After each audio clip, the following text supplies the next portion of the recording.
Hello बच्चों, मैं Amit Kumar Jha, chemistry faculty. आज हम मोल फ्रैक्शन को डिस्कस करने जा रहे हैं। आइए बढ़िया से समझते हैं। मोल फ्रैक्शन मतलब पार्ट ऑफ मोल्स, सॉल्यूट का हो या सॉल्वेंट का सॉल्यूशन। तो हम लोग डिफाइन करते हैं कि fraction of moles of solute and solvent in solution. अब जैसे सॉल्यूट प्लस सॉल्वेंट ये दोनों मिलेंगे तो सॉल्यूशन बनेंगे। तो मान लीजिए कि नंबर ऑफ मोल्स सॉल्यूट का N1 है, सॉल्वेंट का N2 है, तो सॉल्यूशन का क्या हो जाएगा N1 plus N2 total moles. अब हमको मोल फ्रैक्शन निकालने हैं, मतलब पार्ट्स ऑफ मोल। तो सॉल्यूट का पार्ट्स ऑफ मोल देखें तो मोल फ्रैक्शन को x से डिनोट कर रहे हैं, तो x1 फॉर सॉल्यूट। तो सॉल्यूट का मोल फ्रैक्शन क्या होगा, तो सॉल्यूट का मोल अब बटा टोटल सॉल्यूशन का मोल, तो N1 प्लस N2।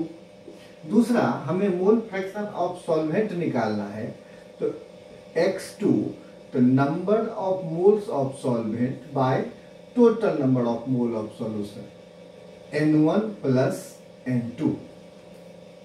तो जैसे आप मोल फ्रैक्शन में देख रहे हैं कि ये number of mole of solvent है, ये total number of moles of solution है, तो ऊपर और नीचे नोमिनेटर और डिनोमिनेटर दोनों में मोल ही है, तो यूनिट तो होएगा ही नहीं क्योंकि कैंसिल हो जाएगा, इसीलिए मोल फ्रैक्शन का कोई यूनिट नहीं होता है। अब हम देखते हैं कि सम ऑफ मोल फ्रैक्शन,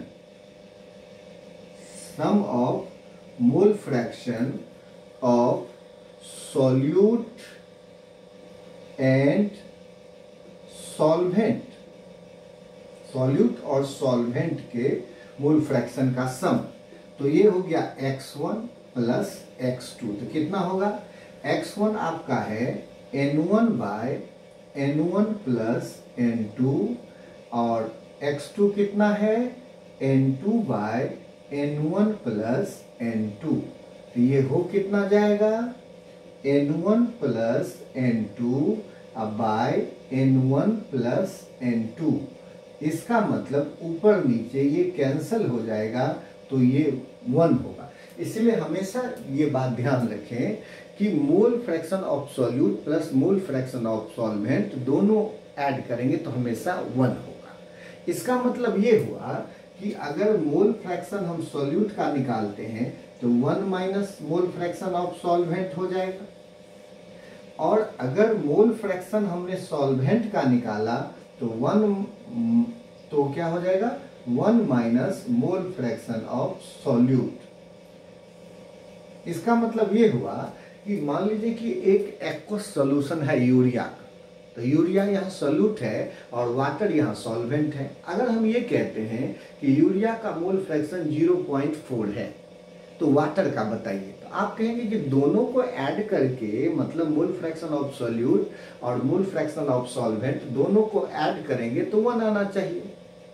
तो इसका मतलब अगर 0.4 यूरिया का मोल फ्रैक्शन है तो 1 में से आप 0.4 को सब्ट्रैक्ट करेंगे तो 0.6 बचेगा ना, इसलिए 0.4 अगर यूरिया का मोल फ्रैक्शन है तो 0.6 वाटर का मोल फ्रैक्शन हो जाएगा।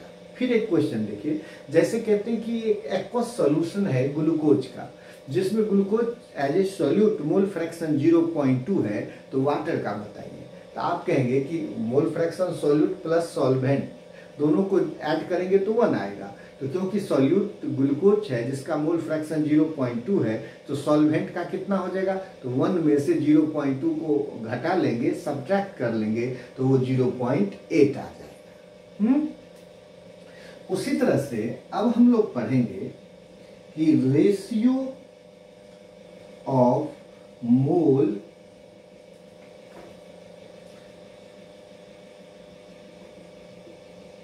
Fraction of solute and solvent, solute और सॉल्वेंट के मोल फ्रैक्शन का अनुपात, रेशियो। तो आइए देखते हैं, ये है सॉल्यूट का मोल फ्रैक्शन S1 और ये सॉल्वेंट का X2, X1 बाय X2।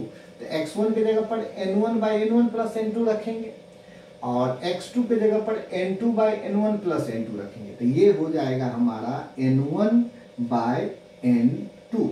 इसका मतलब ये हुआ कि जो सॉल्यूट के मोल और सॉल्वेंट के मोल का रेशियो होता है, अनुपात होता है, वही उसके मोल फ्रैक्शन का भी अनुपात होता है, रेशियो होता है। तो हम क्या कहेंगे, सॉल्यूट और सॉल्वेंट के मोल फ्रैक्शन का जो रेशियो होता है वही सॉल्यूट और सॉल्वेंट के मोल्स का रेशियो होता है। मतलब मोलर रेशियो सॉल्यूट सॉल्वेंट का मोल फ्रैक्शन के रेशियो के बराबर होता है। तो हम ऐसे इसको लिख सकते हैं। एक चीज और देखिए कि जैसे हम लोग जानते हैं कि नंबर ऑफ मोल बराबर वेट बाय क्या होता है, मॉलिक्यूलर वेट होता है ना। नंबर ऑफ मोल्स बराबर वेट बाय मोलिकुलर वेट होता है। तो इसीलिए हम इस फॉर्मूला को ऐसे भी लिख सकते हैं कि x1 by x2, number of mole fraction of solute by mole fraction of solvent. N1 के जगह पर क्या लिखेंगे, weight of solute by molecular, तो weight of solute by molecular weight of solute. और N2 के जगह पर क्या लिखेंगे, weight of solvent by molecular weight of solvent. तो ये पलट जाएगा तो M2 बाय W2। तो इसके मदद से एक हमने इक्वेशन फाइंड किया कि अगर मोल का रेशियो होगा तो वही मोल फ्रैक्शन का रेशियो होगा। ठीक है। दूसरी बात कि आप नंबर ऑफ मोल बराबर वेट बाय मोलिकुलर वेट होता है, तो मोलर रेशियो को मास के टर्म में भी हम कन्वर्ट कर देंगे और ये हमको न्यूमेरिकल बनाने में मदद करेगा।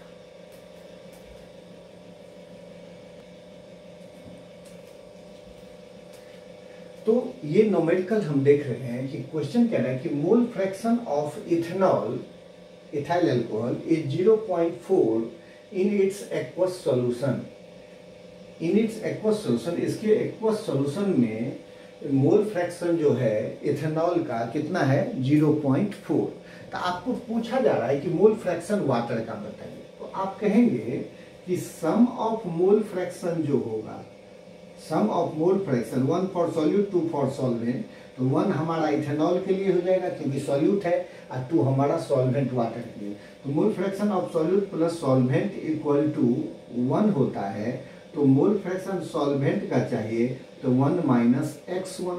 तो 1 माइनस x1 कितना दिया है, सॉल्यूट का मोल फ्रैक्शन 0.4। तो ये आंसर हमारा हो जाएगा 0.6 और ये आंसर बी। उसी तरह से दूसरा क्वेश्चन है कि the mole fraction of urea is 0.2 in its aqueous solution. Urea का एक एक्वस सॉल्यूशन है, मतलब यूरिया और वाटर, यूरिया सॉल्यूट है और वाटर सॉल्वेंट है, दोनों मिला के एक सॉल्यूशन बनाया गया, इसीलिए इसका नाम पड़ गया यूरिया का एक्वस सॉल्यूशन, जिसमें यूरिया का मोल फ्रैक्शन 0.2 दिया गया है। तो क्वेश्चन में पूछ रहा है कि the molar ratio of urea and water in solution. Urea और वाटर का मोल का रेशियो क्या है सॉल्यूशन में। तो हम सीधा कहेंगे कि हमने तो ये पढ़ रखा है कि सॉल्यूट और सॉल्वेंट का जो मोलर रेशियो होता है वो मोल फ्रैक्शन ऑफ सॉल्यूट और सॉल्वेंट के रेशियो के बराबर होता है। तो इसीलिए सबसे पहले हम मोल फ्रैक्शन निकाल लेते हैं। तो यहाँ पर हियर मोल फ्रैक्शन जो आपका यूरिया है, सॉल्यूट x1 माने ये 0.2 है, तो देन हमारा मोल फ्रैक्शन सॉल्वेंट का कितना हो जाएगा, 1 माइनस x1। तो 1 में से 0.2 को घटाएंगे तो 0.8 आएगा। अब हमको पूछ रहा है कि मोलर रेशियो यूरिया और वाटर का, तो हम तो जानते हैं कि जो मोल फ्रैक्शन का रेशियो होता है वही मोल का रेशियो होता है सॉल्यूट और सॉल्वेंट का। इसीलिए हम क्या करेंगे, the number of mole N1 by N2, solute और सॉल्वेंट का मोलर रेशियो किसके बराबर होगा, तो mole fraction of solute and solvent. तो सॉल्यूट का मोल फ्रैक्शन 0.2 है और सॉल्वेंट का 0.8 है, तो ये 1:4 का आ गया। तो कौन सा हमारा हो गया, 1:4, ऑप्शन बी हो गया।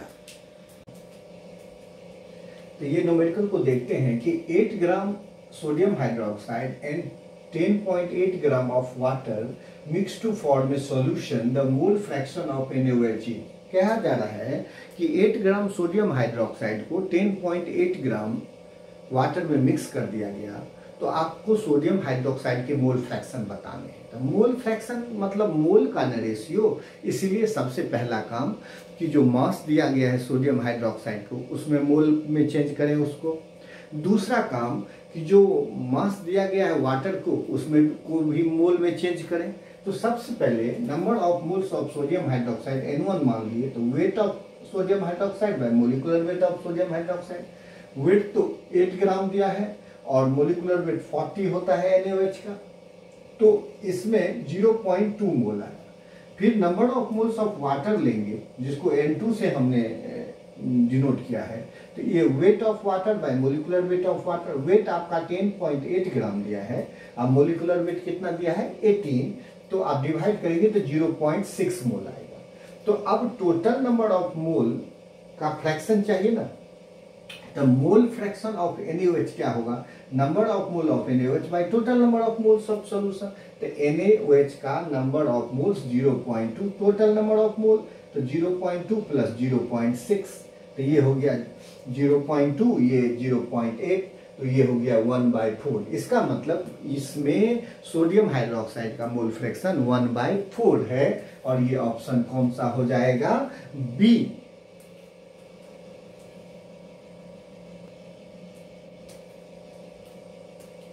तो यहाँ पर एक और न्यूमेरिकल देखते हैं। ये न्यूमेरिकल है कि 4.6 ग्राम इथेनॉल, इथाइल अल्कोहल को 12.6 ग्राम वाटर में मिला के एक इथेनॉल का एक्वस सॉल्यूशन बनाया गया। पूछ रहा है कि मोल परसेंट ऑफ एथेनॉल बताइए, मोल फ्रैक्शन नहीं पूछ रहा है, मोल परसेंट पूछ रहा है। तो मोल परसेंट होता क्या है, मोल फ्रैक्शन में 100 से मल्टीप्लाई कर देंगे तो उस कंपोनेंट का, उस कंस्टिट्यूएंट का सॉल्यूशन में मोल परसेंट आ जाएगा। तो आइए समझते हैं। सबसे पहला काम है हमारा कि मोल्स निकाल लीजिए जो जो आपके सॉल्यूट और सॉल्वेंट के मास दिए हैं। तो number of moles of ethanol N1 माने तो weight by molecular weight, weight 4.6 gram दिया है और एथेनॉल का मोलिकुलर वेट 46 होता है। देख लीजिए, कार्बन 12 इंटू 2 24, हाइड्रोजन टोटल 6 है तो प्लस 6 30, और ऑक्सीजन का 16, तो टोटल 46, तो ये 0.1 मोल है। नंबर ऑफ मोल्स वाटर का N2 निकाल रहे हैं तो वेट बाय मोलिकुलर वेट, तो वेट तो 12.6 ग्राम दिया है और वाटर का मोलिकुलर वेट 18 होता है, तो ये आपका आ गया 0.7 मोल। तो अब हम जब मोल फ्रैक्शन इथेनॉल का निकालेंगे, क्योंकि मोल परसेंट इथेनॉल का निकालना है, तो मोल फ्रैक्शन इथेनॉल का निकाल के उसमें 100 से मल्टीप्लाई कर देंगे। तो मोल फ्रैक्शन इथेनॉल का निकालेंगे x1, तो N1 मतलब number of moles of ethanol by total number of moles of solution. तो इथेनॉल का number of mole 0.1, total number of mole कितना हो गया 0.1 इथेनॉल का, plus water as a solvent 0.7, तो टोटल 0.2 बाई 0.8, तो ये आ गया 1/4। तो 1/4 इथेनॉल का मोल फ्रैक्शन आया। तो मोल परसेंट क्या होगा, तो मोल परसेंट ऑफ इथेनॉल, जो भी उसका मोल फ्रैक्शन है इथेनॉल का सॉल्यूशन में, उसको 100 से मल्टीप्लाई करना है। तो 1/4 इंटू 100 जो कि 25%, और ये आंसर हमारा आ गया कौन सा, बी।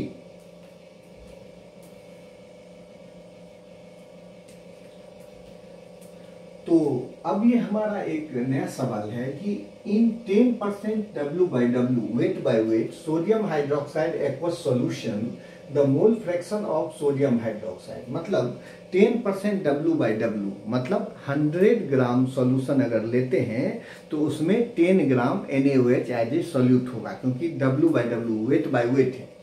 तो हम सबसे पहले लिखेंगे सॉल्यूशन बराबर सॉल्यूट प्लस सॉल्वेंट। सॉल्यूट हमारा सोडियम हाइड्रोक्साइड है, सॉल्वेंट वाटर है। तो मान लीजिए कि 100 ग्राम सॉल्यूशन है, तो इसमें 10% बाय वेट है, इसीलिए 10 ग्राम इसमें NaOH होगा।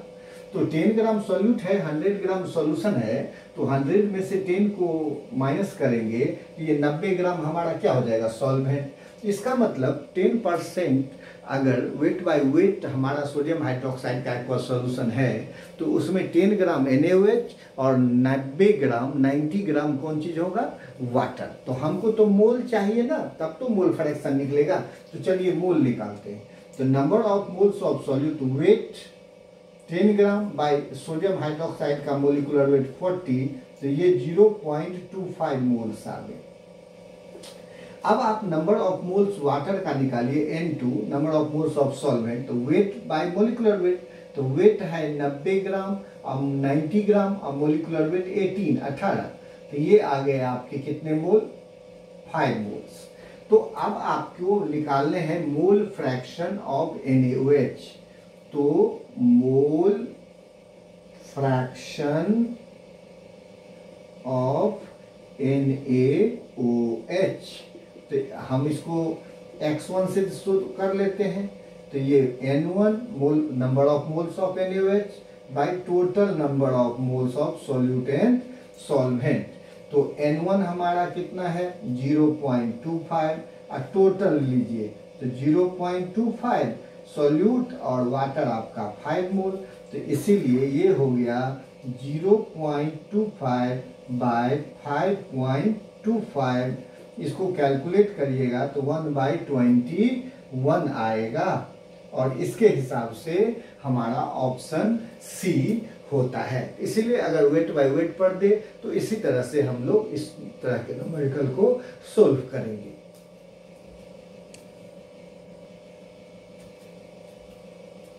आइए नेक्स्ट सवाल देखते हैं। कहता है कि 18% W/V weight by volume urea का एक्वस सॉल्यूशन है जिसकी स्पेसिफिक ग्रेविटी जो डेंसिटी होता है 1.08 समझ लीजिए ग्राम पर ml में है, तो मोल फ्रैक्शन ऑफ यूरिया बताइए। मतलब 18% W/V है वेट बाय वॉल्यूम जो एक्वस सॉल्यूशन यूरिया का जिसकी स्पेसिफिक ग्रेविटी आपका 1.08 दिया है, मतलब डेंसिटी 1.08 ग्राम पर ml, तो मोल फ्रैक्शन आपको यूरिया का निकालना है। तो सबसे पहला काम है मोल फ्रैक्शन निकालने के लिए सॉल्यूट सॉल्वेंट का मोल चाहिए, और मोल चाहिए तो सॉल्यूट और सॉल्वेंट का मास चाहिए। तो आइए मास के लिए सोचते हैं, तो सॉल्यूशन बराबर solute plus solvent, solute urea है, सॉल्वेंट वाटर है, तो मान लीजिए परसेंटेज है ना, तो लेट 100 ml सॉल्यूशन, क्योंकि वॉल्यूम ये डिनोमिनेटर वाले वॉल्यूम है, मतलब सॉल्यूशन को रिप्रेजेंट करता है, और डिनोमिनेटर में वेट है वो सॉल्यूट को रिप्रेजेंट करता है।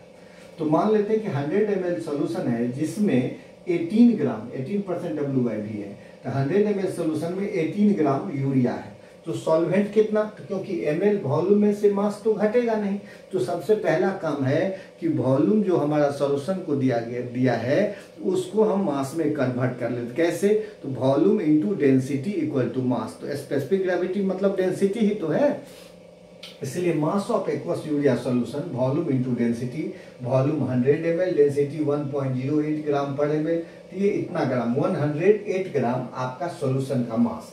तो अब अगर मास सॉल्यूशन का 108 ग्राम आया और सॉल्यूट आपका 18 ग्राम है, तो इससे इसको सब्ट्रैक्ट करेंगे तो ये 90 ग्राम आएगा, 90 ग्राम। तो सॉल्यूट हमारा 10 ग्राम यूरिया और वाटर हमारा 90 ग्राम। तो हम सबसे पहले मोल निकालेंगे, तो नंबर ऑफ मोल्स यूरिया का हो जाएगा N1 weight by molecular weight, weight 18 molecular weight 60, तो ये 0.3 मोल। अब नंबर ऑफ मोल्स वाटर का कितना, तो वेट बाय मोलिकुलर वेट, तो वेट तो 90 ग्राम निकला, 90 ग्राम, अब मोलिकुलर वेट कितना होता है 18, तो 90/18 5 मोल्स।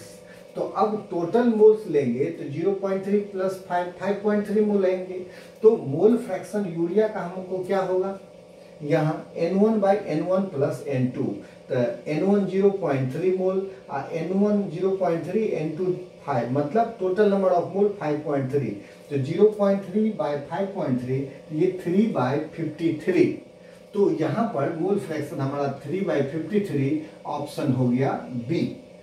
तो हम उम्मीद करते हैं कि आपको मोल फ्रैक्शन समझ में आ गया होगा, और मोल फ्रैक्शन से जुड़े हुए जिस तरह के न्यूमेरिकल्स आते हैं एग्जाम्स में, उस तरह का न्यूमेरिकल को मैंने डिस्कस करने का प्रयास किया है। तो आप इसको बढ़िया से देखिए, और अगर ये वीडियो अच्छा लगता है तो आप सब्सक्राइब करें, लाइक करें।